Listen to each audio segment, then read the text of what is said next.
দোস্ত camera on মানে ঝড় শুরু। আপনারা দেখতে পাচ্ছেন আমরা একটা ফরেস্ট জায়গায় চলে এসেছি। খুব সুন্দর একটা ফরেস্ট জায়গা মুর্শিদাবাদের মধ্যে। এটা আপনাদের পড়বে সুতি আশেপাশে, রঘুনাথগঞ্জের পরে সুতির আশেপাশে মুর্শিদাবাদে। আপনারা দেখতে পাচ্ছেন কত সুন্দর জায়গা। ফরেস্টের জায়গাগুলো অনেক সুন্দর হয়, আপনারা দেখতে পাচ্ছেন। আমি কয়েকদিন ভিডিও আপলোড দিতে পারিনি, শরীরটা খারাপ ছিল আর অন্য কাজে ব্যস্ত ছিলাম, ওই জন্য দিতে পারিনি, সময় পাইনি। আপনারা দেখুন কত সুন্দর ফরেস্টের জায়গাগুলো, প্রচণ্ড সুন্দর হয়, গাছপালাতে ভর্তি। এখানকার যে আবহাওয়াগুলো ঠান্ডা হয়। দেখতে পাচ্ছেন কত সুন্দর উনি ভিডিও করতে এসছেন। আপনারা চলুন একটু আগে গিয়ে আপনাদেরকে দেখাই কত সুন্দর।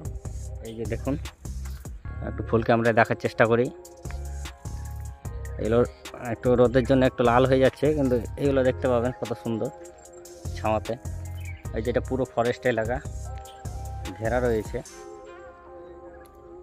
এটা রিসেন্ট ঘেরেছে প্রাচীর দিয়ে। গাছগুলো চালিয়ে গেলে কত সুন্দর লাগছে দেখতে। ফরেস্টের জায়গাগুলো এত সুন্দর না, আপনারা যখনই একটু ফরেস্ট এলাকায় যাবেন খুব সুন্দর গাছপালা দেখতে পাবেন। পাখি তো পাবেন ভাই, গাছপালা মানে পাখির। আপনারা বলুন কেমন সুন্দর লাগছে, কমেন্ট অবশ্যই জানাবেন। দেখতে পাচ্ছেন কত সুন্দর জায়গা, গাছপালাতে ভর্তি। আমার খুব সুন্দর লাগে ফরেস্ট এলাকায় এসে, মানে গাছপালাতে ভর্তি, ছাওয়া, ঠান্ডা পরিবেশ, একদম ঠান্ডা পরিবেশ। যেখানে আপনারা যাবেন ফরেস্ট এলাকায়, প্লাস আপনার বিএসএফ যেখানে থাকে, ওদের গাছ লাগাবেই, কারণ ওরা অন্য জায়গাটার তাপমাত্রা ওখানে কম পাবে।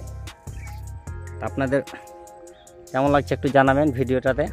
আপনাদের জন্য এরকম ভিডিও আমরা খুঁজে আনার চেষ্টা করি গ্রামগঞ্জ থেকে, কোথায় কোথায় ভালো জায়গা আছে, ভালো সুন্দর জায়গাগুলো আমরা তুলে ধরার চেষ্টা করি। তো আপনাদের যদি ভিডিও ভালো লাগে তো আপনারা অবশ্যই লাইক করবেন, শেয়ার করবেন, সাবস্ক্রাইব করতে ভুলবেন না, কমেন্ট অবশ্যই করবেন।